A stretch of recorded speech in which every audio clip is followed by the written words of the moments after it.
At Sierra, discover top workout gear at incredible prices, which might lead to another discovery. Your headphones haven't been connected this whole time. Awkward. Discover top brands at unexpectedly low prices. Sierra, let's get moving. This episode is brought to you by State Farm. Checking off the boxes on your to-do list is a great feeling. And when it comes to checking off coverage, a State Farm agent can help you choose an option that's right for you. Whether you prefer talking in person, on the phone, or using the award-winning app, it's nice knowing you have help finding coverage that best fits your needs. Like a good neighbor, State Farm is there.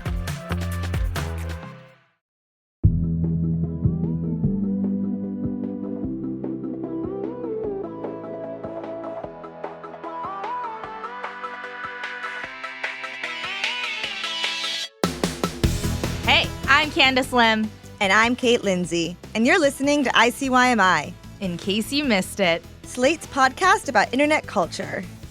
And Candice, I don't think I've ever asked you this, but I want to hear about your first scrappy, out of college job. Yes. Okay.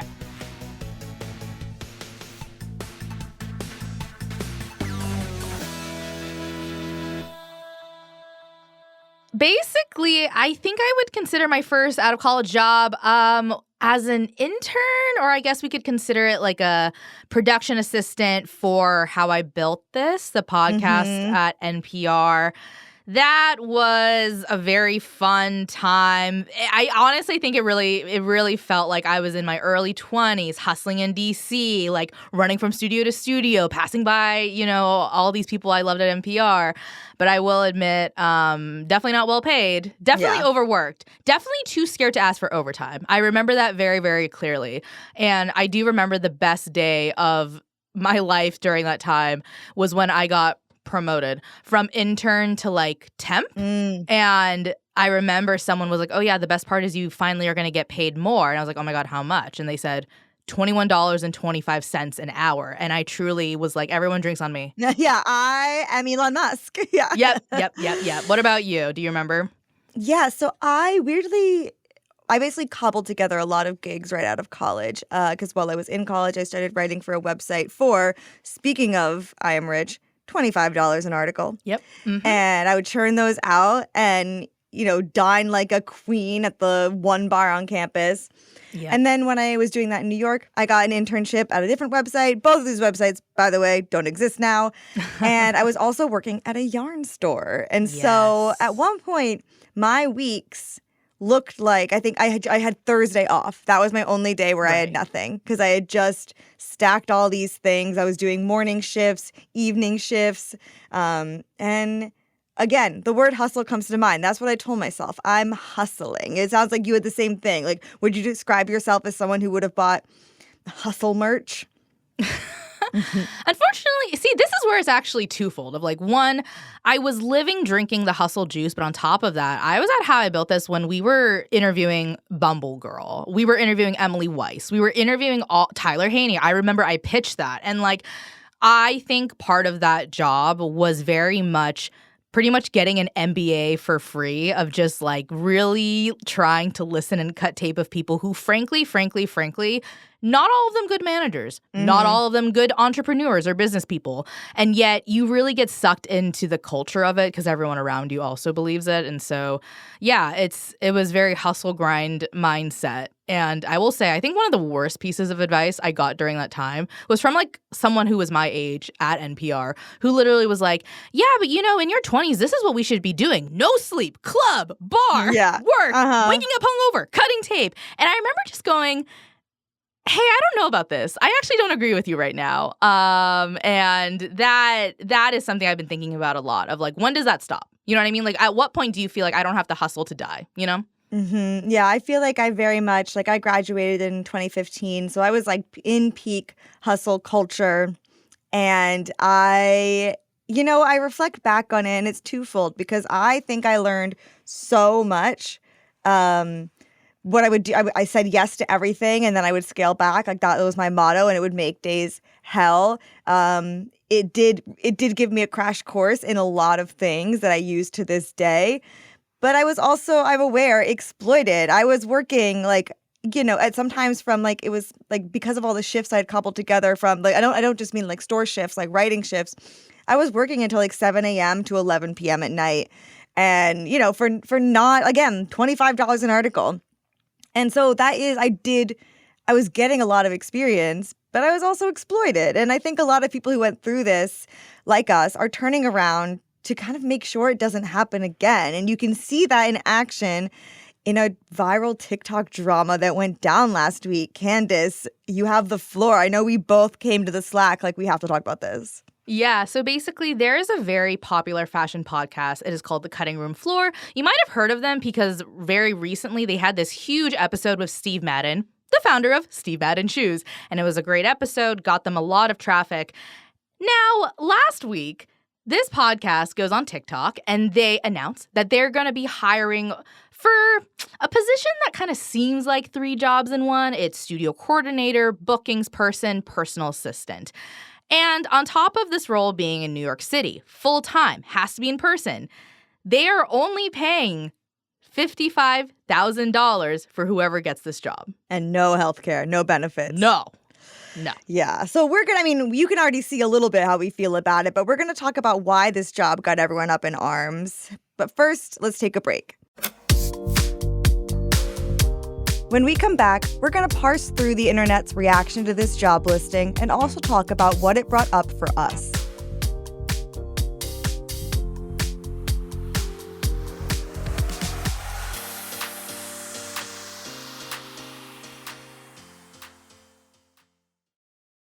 Eczema isn't always obvious, but it's real. And so is the relief from Ebglyss. After an initial dosing phase, about 4 in 10 people taking Ebglyss achieved itch relief and clear or almost clear skin at 16 weeks. And most of those people maintain skin that's still more clear at 1 year with monthly dosing. Ebglyss, lebrikizumab LBKZ, a 250 milligram per 2 milliliter injection, is a prescription medicine used to treat adults and children 12 years of age and older who weigh at least 88 pounds or 40 kilograms with moderate to severe eczema, also called atopic dermatitis, that is not well controlled with prescription therapies used on the skin or topicals, or who cannot use topical therapies. Ebglyss can be used with or without topical corticosteroids. Don't use if you're allergic to Ebglyss. Allergic reactions can occur that can be severe. Eye problems can occur. Tell your doctor if you have new or worsening eye problems. You should not receive a live vaccine when treated with Ebglyss. Before starting Ebglyss, tell your doctor if you have a parasitic infection. Searching for real relief? Ask your doctor about Ebglyss and visit ebglyss.lilly.com or call 1-800-LILY-RX or 1-800-545-5979. This episode is brought to you by Saks Fifth Avenue. Saks Fifth Avenue makes it easy to get creative with your personal style and find the best arrivals for fall. I love going through Saks.com because it is so easy to find new arrivals from my favorite designers, and I get a lot of inspiration for my personal style. With fall coming up, I think it's time for reinvention. I think it's time for a wardrobe refresh. So I've been going on Saks.com because I have my eye on a few Jenny Kane sweaters, and thank God they have them all in stock. But that's my experience with Saks.com. There's so much more to explore based on your personal style and what you're looking for. So this fall, whether you're trying out the latest fashion trends or curating a closet that stands the test of time, Saks has you covered. Whether it's a date night, a vacation, a special occasion, or just lounging in style, Saks helps you find the perfect look for every occasion. If you want shopping to be fun and easy, then head to Saks Fifth Avenue for inspiring ways to elevate your personal style every day. Prime delivery is fast. How fast are we talking? We're talking puzzle toys and lick pad delivered so fast you can get this puppy under control fast. We're talking chew toys at your door without really waiting fast. Pee pads, cooling mat, and peg hammer fast and fast. And there's training TREATS faster than you can say sit fast.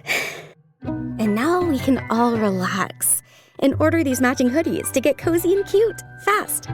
Fast free delivery. It's on Prime.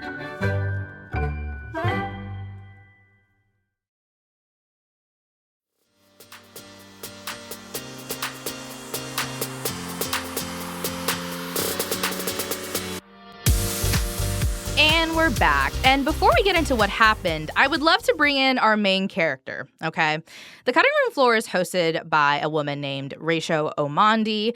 She actually used to be a designer. She used to work at Barney. She did pattern making for like Calvin Klein and Theory. She had her own brand, her own label called Omandi at some point. And she launches this podcast in 2018. It is supposed to be this behind the scenes look of the fashion industry, both the bad and good, from someone who is in the fashion industry. And I gotta be honest, I think the first few years, there were some moments that people really gravitated towards it or it got popular, right? Leandra Medine Cohen was on the show. Law Roach has been on the show. There are these little pockets. But I would say it was during the pandemic when she decided to actually close her label, Omandi, and take the podcast full time. At this point, Kate, like, do you listen to this pod? Have you been aware of it before the whole controversy we're talking about? Yeah, so I have been a fan from afar. I do not pay to subscribe to the podcast on Patreon, but I follow her on TikTok. I follow her on Instagram. I like seeing the little clips that come up. I'm really interested in her podcast almost as like, because I'm interested in how she's being an independent creator and journalist. And she feels very aspirational to me in the way that she works and the type of content she creates. It's very polished. Her outfits are amazing. She's very like charismatic, easy to talk to. And so I kind of follow on that meta level. But what about you? Like, when did she start showing up on your feed? Yeah, so I would say I definitely first got word of her when Leandra Medine Cohen from Man Repeller had shut down Man Repeller and went on her podcast. I got to be honest, I love that controversy. I talk about it all the time, which is that like Leandra honestly had a pretty horrible reputation. Some may argue still does, as both a manager and also a figure in media. So when she goes on this podcast, Rachel did something kind of interesting where she apparently had taped with Leandra the interview like 3 times. But on top of that, the 3rd time, that's the episode that actually goes out, she brings in her producer to also give the producer's thoughts. And I just remember being like, oh, this is different. Oh, you're authentic. Oh, you're very honest and you are not scared of your guests, which I do think is something that you don't get a lot in professional pods, business pods, period, you know? No, yeah, it's just celebrities interviewing celebrities. Yeah. Yes, I was very tuned into that saga too, and we're going to break it down more fully later. But let's first talk about why we're here today, which is to talk about a new viral saga plaguing the Cutting Room Floor podcast.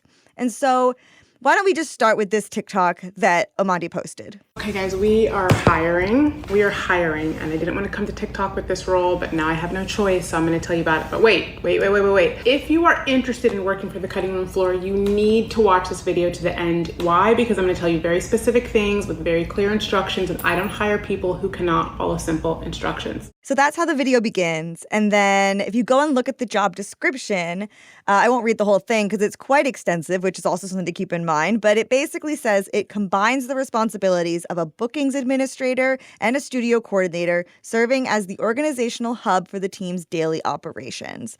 And some of the key responsibilities are, managing the inbox, managing the calendar, office tidiness, booking guests, and, executive and administrative support. So like coordinating travel. And she sort of mentions in the video, like a little bit of personal assisting. And she's asking for someone who has 2 to 3 years of experience in administrative production or coordination roles. But it also has another fact, which is the salary. The salary for this full-time role, she stresses it's full-time, is $55K. With that salary, she also says it does not provide benefits. So she drops this at the feet of TikTok. But before we talk about how they reacted, Candice, when you read this job description, when you hear that video, what do you feel? Yeah, this is so interesting because I saw this TikTok first, right? And I will be so honest. I think for 10 seconds there, I was a little intrigued. I was a little bit curious of like, oh, what's this job going to be? That's so great that your podcast, like how many podcasts do we know even have the wherewithal to be like, I'm hiring and I'd love to go to TikTok for it. At first I thought kind of a cool way to do this. And then just so slowly, the more she talked about it, I was like, oh, no, like my HR red flags are going up. I do want to shout out Ira Madison III because the thing about this job listing that you just read doesn't exist anymore. Okay, it's hard to find the job description, but Ira was able to like screenshot it and like copy and paste it for us to look at. Now, A question I genuinely have for you is like, look, both of us have applied to so many jobs. I think one thing about being a job hunter, seeker, at this age is like I get so many BuzzFeed articles that are like 10 red flags to look for in a job listing to make sure you don't post. I think we are trained to read tea leaves and be like, oh, this actually means they're going to exploit you. Oh, this actually means you're probably going to die at your desk. For you, when you look at this job description or even the TikTok, like, was that going off in your head at all? Well, here's the thing. I'm seeing a lot of familiar verbiage and just a familiar attitude to, like we were saying, the kind of hustle culture that I graduated into.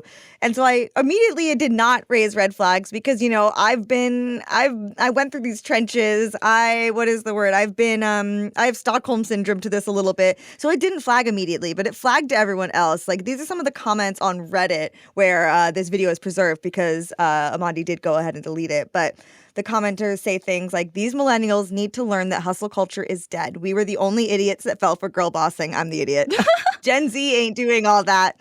They got better things to discuss with their therapist. And then, you know, a few other things say, like, Americans love to use the word hustle rather than overworked or exploited. And I wouldn't apply just based on the way she talked down to me in this video. Yeah. It's a combo. It's what the job appears to be, which is a lot of work for pay that doesn't seem commensurate to that. And then also they say how Amandi is talking. And so Amandi actually sees this response. I mean, it's hard not to. It comes flooding in. And then goes live. And this is what she says on her live. It's not lost on me that it's not a glamorous wage. Like, I think you have to have a roommate on that wage.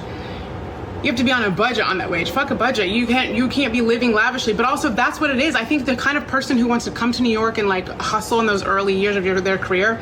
Like I said, when I was, I used to be like, when I was a kid, when I was a young lad.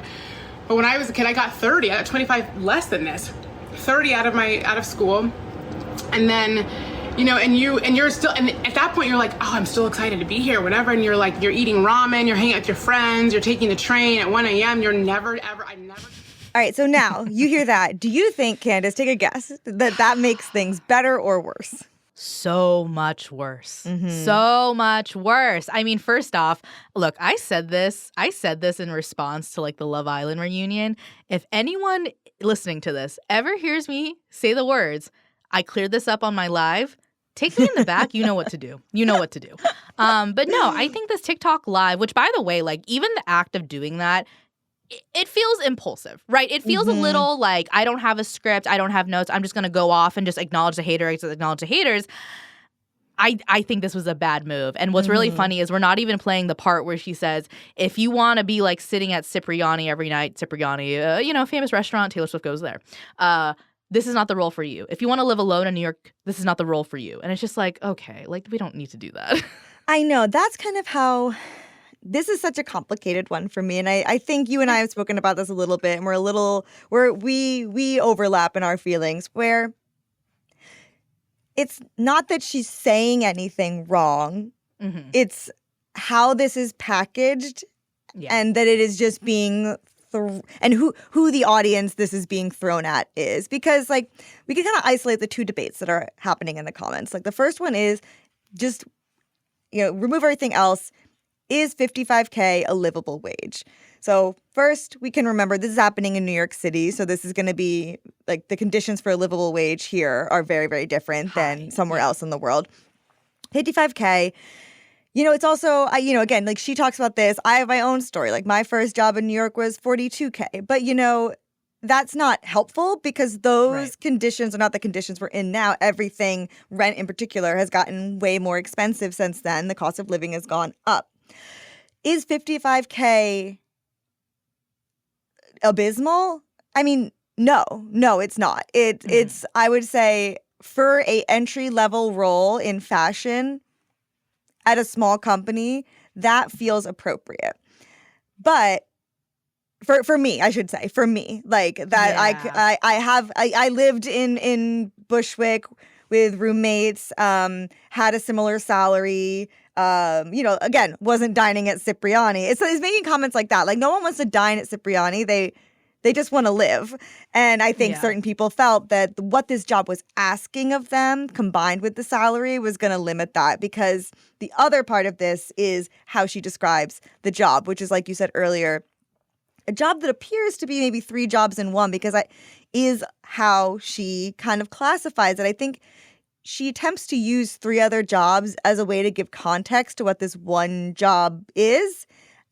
But all people are hearing is $55K, 3 jobs in one, and then kind of this tone and talking down to the audience that they really don't like. And so we have the initial video gone. We have the live gone but never forgotten. And then we have her more official curated response, which goes up on Patreon behind a paywall.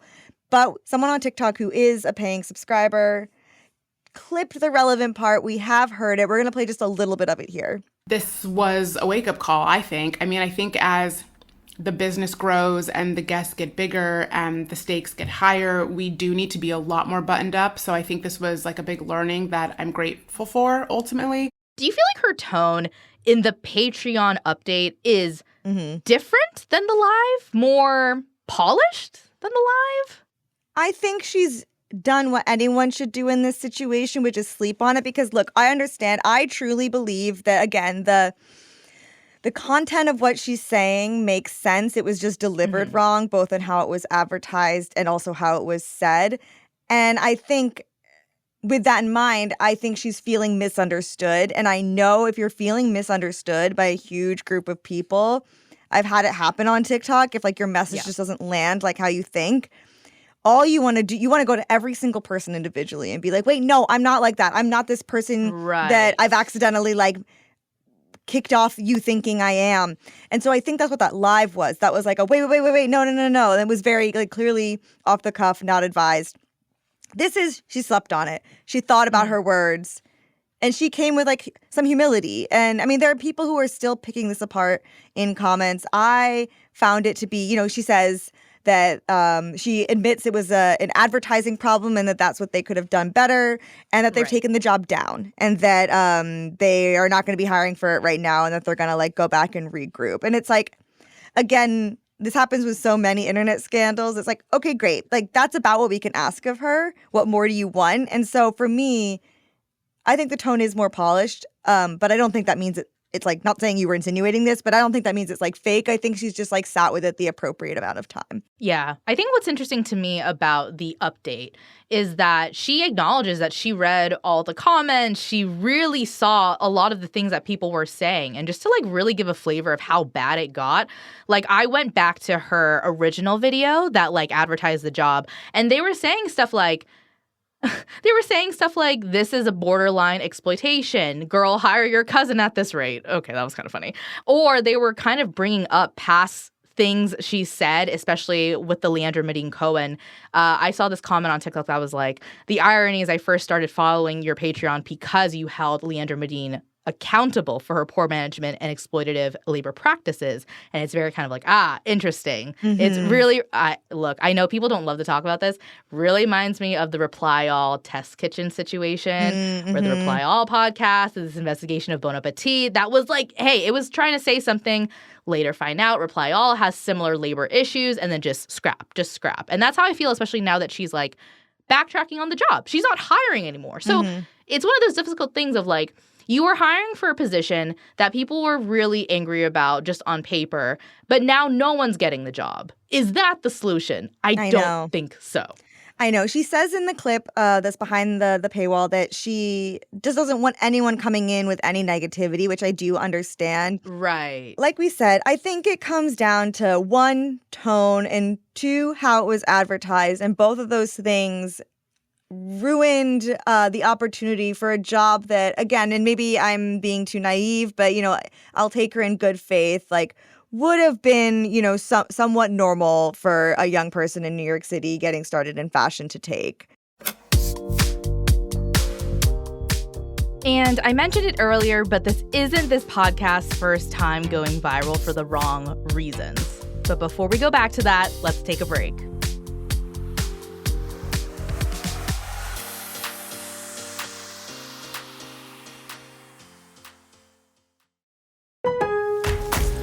This Labor Day at Lowe's, shop member-only doorbuster deals for a limited time. Save $50 on an Ego string trimmer, now $169. Plus, get 50% off select Holland pavers. Not a rewards member? Sign up for free today. But hurry, Labor Day doorbuster deals won't last long. Lowe's, we help, you save. Valid through 9/1 while supplies last. Program subject to terms and conditions. Details at lowes.com/terms. Subject to change. This episode is brought to you by Indeed. When your computer breaks, you don't wait for it to magically start working again. You fix the problem. So why wait to hire the people your company desperately needs? Use Indeed's sponsored jobs to hire top talent fast. And even better, you only pay for results. There's no need to wait. Speed up your hiring with a $75 sponsored job credit at Indeed.com/podcast. Terms and conditions apply. Hey listeners, hope you're enjoying today's show. If this is your first time listening, then welcome. We are thrilled to have you here. In case you missed it, our show comes out twice a week on Wednesdays and Saturdays. So make sure you never miss an episode like this past Saturday's on Gavin Newsom's spicy tweets and whether or not they're winning over Democrats.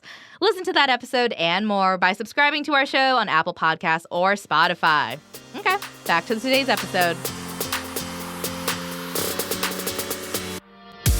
And we're back, and we've alluded to this a couple of times in the episode so far, but it is time to finally talk about the scandal that affected the cutting room floor long before this one. And it is, of course, the episode with Leandra Medine. So, Candice, you said this was kind of your intro. What do you remember about this episode? Like, what happened that made it so controversial? Yeah, so I think what's really interesting about this specific scenario, both people... not heroes. Yeah. Both people have something that they got, like, kind of backlash for. So let's start with Leandra Medine. Look, this was such a precarious time because, you know, remember June 2020, Black Lives Matter. Every girl boss we're thinking of, Audrey Gelman from The Wing, Leandra Medine from Man Repeller. A lot of girl bosses were kind of being attacked because things were coming out. Things were coming out that they weren't good bosses. They were racist. They were showing preferential behavior, and therefore a lot of them quit their jobs. Leandra is one of them. And Leandra then goes on the cutting room floor. And I mean, the fact that she did this interview 3 times. Yes. Leandra asked, can I please come back? Please come back. I can do better. Like, that's already one thing. But I would say the other side of this is that the host, Rosario, she also got criticism because she described Leandra using a Jewish stereotype and made comments about nose jobs and changing your last name, things that have anti-Semitic undertones. And it was something people really didn't like. It was not a very flattering look, and it was offensive. And so...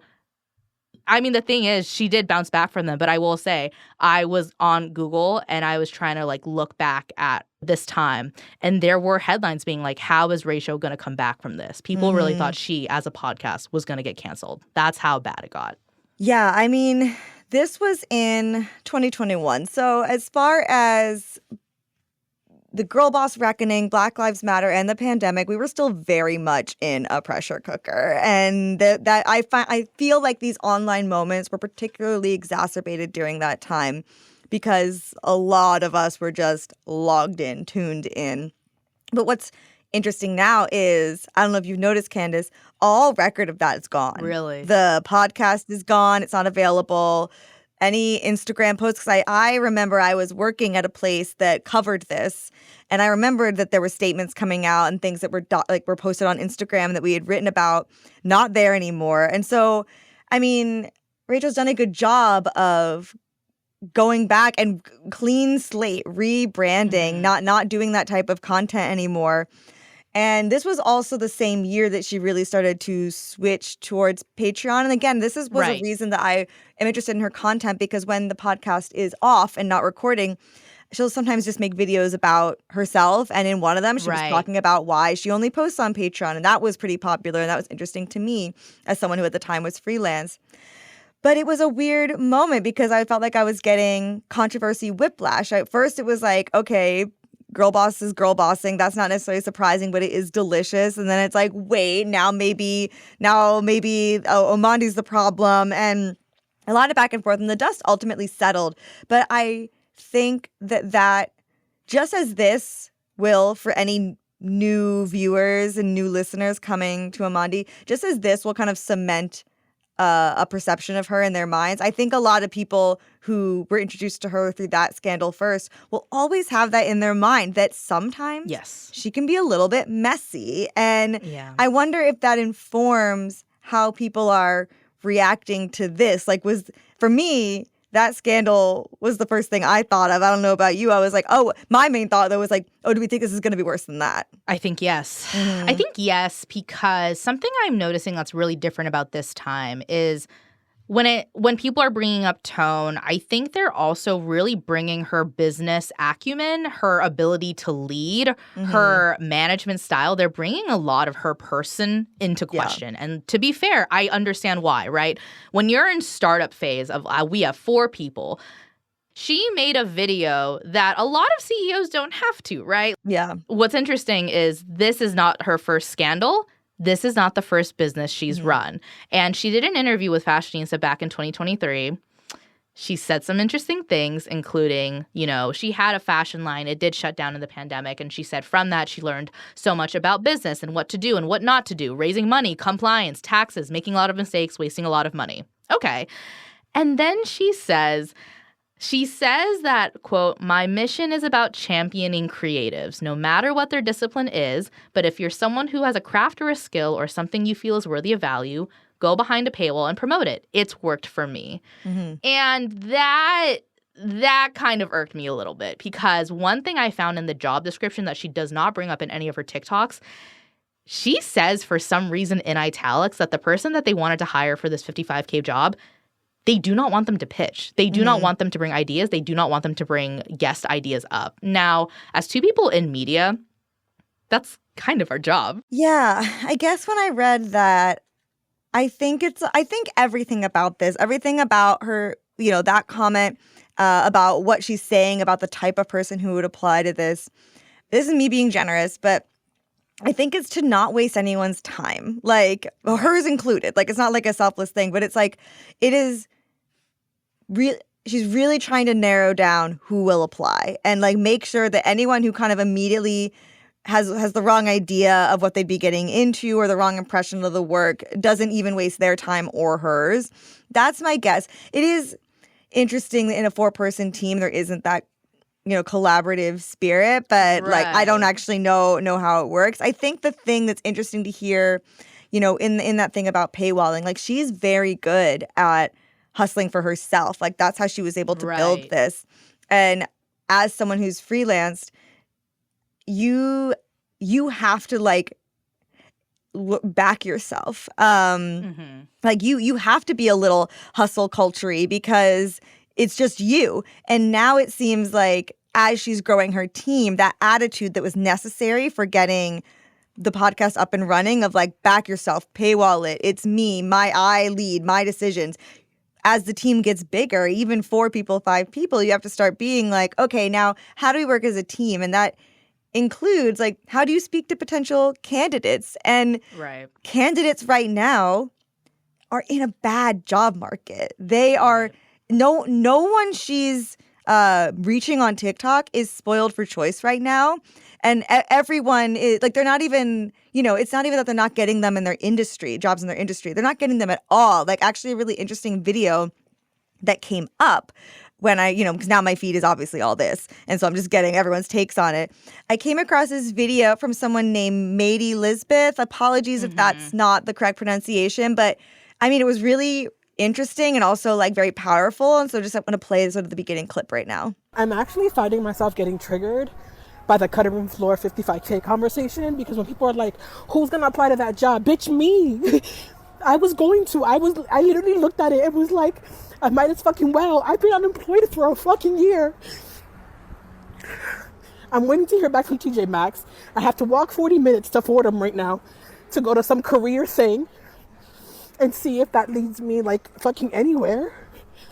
55K is abysmal. Yeah, I have 15 years of experience. I worked at some really amazing companies and I can't find shit. That video just like got me because it's so you see these headlines and you hear that the job market's bad, but then when you actually see just like what that means for a real person, and I think it is what makes me feel that there is nuance to this situation, because it's kind of like, it's both disheartening to see a job that feels like a lot of work and feel like you're not going to be compensated fairly for it. But it's also disheartening to apply for a job or to think you want to apply for the job and then kind of be told you're being exploited, even though like that's not your fault. It's a little bit like, I don't know what to do right now. Like if you're someone who has been unemployed for a year and has been searching and applying for jobs and, you know, like she said, has tons of experience, you are going to start taking whatever is available. And again, it's that mindset that allows exploitation to happen because you know everyone's looking. But I think a key difference here is that this is, again, a 4-person team for an independent podcast. This is not a huge media company. And I think that's a little bit of nuance that's getting lost here. But I can understand that, like, when you're in the trenches, that doesn't matter. Like, you don't have empathy for the employed people, and I fully understand that. I've been thinking about the TikTok you just played, where this woman who is looking for a job is like making this TikTok on the streets of New York while crying, sobbing. It's so obvious. And what makes me sad at the very end of the day is like, no matter how much hate this job got, and I'll just say, like, honestly, I do think 55 is too little. I have a number in my head that I think is enough, but I think everyone has their own subjective number of like, this is worth this job. Wait, I want to know if we have the same number. 75. Okay, I was going to do high 60s. But I don't know. That's what my perception of what the job probably actually is, and I just don't know. The fact that you and I don't even really know is really about the messiness that Rachel acknowledges, which is that this job was just not marketed or written correctly. And she needed recruiters. She needed HR on this. No, but I think something I've been thinking about is even if this job wasn't pulled, you know, because she's not hiring, right? She put a hiring freeze. Even if the job was still up, someone would have taken that job because someone needs that job. A lot of people need that job. A lot of people need any job. Yeah. And the other part of it is what irks me most from a bigger picture, like girl boss standpoint, is the fact that this job posting really reminds me of the Glossier, Away, Outdoor Voices job market, where these companies thought they were cool enough that anyone would apply no matter how little benefit, how little the pay, just because they wanted proximity to the head, proximity to the coolness, proximity to the offices. And I'm really glad that we are out of that phase, because we've just heard so many stories about how toxic and how underpaid and how overworked those people were. A lot of those companies don't exist anymore. But it's really hard to understand what to do, right? Because if you are like the user on TikTok who is crying on the streets of New York, asking for any job, like, there is shame if you were to even apply. There would probably be more shame if you got the job. But at the same time, it's like, what are people supposed to do? And I would say there is one video that I did like that came out of all of this. It's from someone named Candy K, who basically said, here's the deal. Let me give you some advice for someone who actually might take the job, because here's the other thing. This type of conversation we're having about exploiting workers, hustle culture, it's not just this industry specific. You know, there are jobs on LinkedIn who are paying the same, probably asking for more in a different industry. And she just gives good advice of like, look, if you end up taking a job like this, don't ask for equity, ask for a performance review, maybe get a healthcare stipend, make sure there's title progression, a meal stipend, things like that. And I feel like maybe that's probably one of the positives to come out of this. One thing is that Richo said on Patreon that she is grateful for this incident, which I'm a little like, okay, you're trying to take the high road, good. But I think this is opening a conversation of what do we deserve? What do we deserve as employees, and what should you be looking for at the next job? Because there's always this question of who has the real power in the market. I think sometimes we think it's us. Sometimes it's the employer. Obviously, this depends on the economics of everything. But it's bringing into question of, like, what do we really deserve? I would say we deserve jobs and a livable wage and a place to rest our head that does not cause us anxiety. But yeah, I don't really know where Rachel goes from here, because, honest question, would you still listen to her podcast? Yeah, for me, this doesn't change my feelings about her, again, because I do think this was just marketed incorrectly into the wrong audience, because that question of, like, what do we deserve? Everyone deserves health care. Everyone deserves a livable wage, like, full stop. But But that doesn't mean that there aren't. So like that's always the baseline. Like nothing I'm saying here is saying that anything should be under that, which this listing is. So this is more generally, there are tiers to careers, and like you start lower, you work your way up, and it really is individual. And because like, you know, there is someone who would and maybe still will take that job and be very happy with it because it works with their circumstances. The question is, whose circumstances does this job work for? And it is someone who maybe has a safety net. And we're already like deep in the consequences of this, because this is already played out at big institutions where, you know, I won't say the name of publications, but I've heard salaries like within the past like 5 years of being like $40K for a role in a huge institution. And so the only people who can afford to take that are people who have safety nets. Often the people with those safety nets are a certain type of demographic and person. And again, it just uplifts the same people while those who can't afford that get shut out of the industry. It's interesting to see that happening. That is ostensibly what would happen here in this scenario. Only someone who can comfortably exist on this salary and with that workload is going to get this job. Is that inclusive? But also, Rachel's not a company. She is a 4-person team. Yeah, that's something I've been thinking about, which is that you're right, which is that like when you have a candidate who can take a job that's in the 40-55 range because their parents are paying their rent in New York City, like those faces, they tend to be white. They tend to have gone to Ivy Leagues or NYU. They tend to be in proximity to the city, things like that.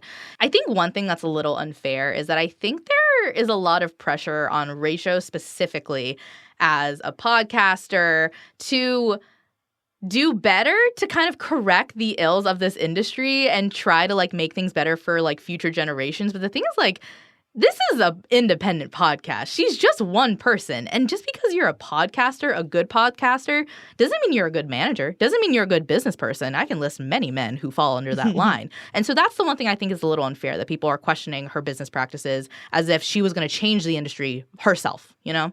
Right. Like, that's the thing. It's like she's not responsible for the lack of universal health care, for the low minimum wage, for income equality. But because everyone is frustrated about those things and the way that hustle culture 10, 15 years ago was used to kind of excuse those things, they're seeing someone that is, you know, hitting those trigger points and taking out their anger on a system, on her, when it's really like, it's not that she has all this money and is hoarding it. This is what makes sense with her business. But it's like, instead of getting mad at that, how can we direct our anger towards the broader issue here, which is income inequality, healthcare, like minimum wage? It's hard because those issues are huge and they feel really inaccessible. But you're not making any more progress by picking one person who you've decided represents the worst of all those things and piling on them, especially when, like I said, I don't think that's entirely the case. You know what? I think there's only like one thing that will make this better. Gavin Newsom. Gavin Newsom, I need you to enter the chat. You have 2 podcasts, okay? I want you to do a collab. You go on her podcast, she goes on yours. I think this is interesting. And then he has a shitpost about it. Shitpost for good. And Yep. then maybe his tweets will have my support, and then everyone can be happy. You know, we'll have our 4 people call Amandi's 4 people. We'll get it done. Okay, that's the show. We'll be back in your feed on Saturday, so definitely subscribe. That way, you never miss an episode. Leave us a rating and a review in Apple or Spotify, and tell your friends about us. You can follow us on Twitter at ICYMI_pod. You can also follow our Instagram at ICYMI_pod. And you can always drop us a note at ICYMI@slate.com. ICYMI is produced by Vic Whitley-Berry, Candice Lim, and me, Kate Lindsay. Daisy Rosario is our senior supervising producer. Mia Lobel is Slate's executive producer of podcasts. And Hillary Fry is Slate's editor-in-chief. See you online. And not on the cutting room floor.